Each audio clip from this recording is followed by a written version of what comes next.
Мачвам като за световно, 2 мача в 2 минути. За понеделник сме избрали за вас интересен мач от група H между съставите на Испания и Капо Верде. Давид срещу Голят. Дават си среща в Атланта, Джорджия на един от най-красивите стадиони Mercedes-Benz Arena.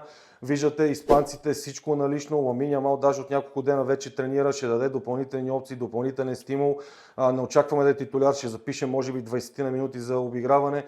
От друга страна за Капо Верде нищо не мога да кажем. Доста непознат отбор, играци в тамошното първенство, нямат известни футболисти, няма на какво се спреме. Испанците очакваме от първата минута да ги награбят, да наложат своето темпо с удари, с бързи атаки, висока преса.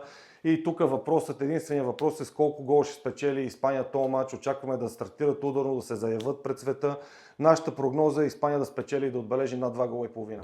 Втория матч, който ще ви представим е между съставите на Белгия и Египет, матч от група G. Виждате в Сиатъл, Вашингтон пред 69 000 души, срещат се два доста приятни отбора. Може да кажем, че белгийците са 13 мача без загуба, от друга страна Египет са 13 мача, 4 загуби.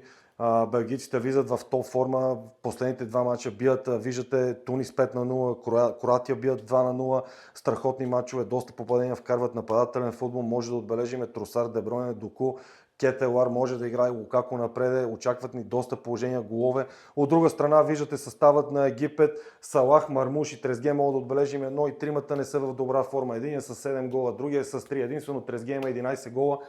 И ние си мислим, че тук бързия футбол, класата и моментната форма на Белгия ще доведат матча до победа за Белгия на 1,70.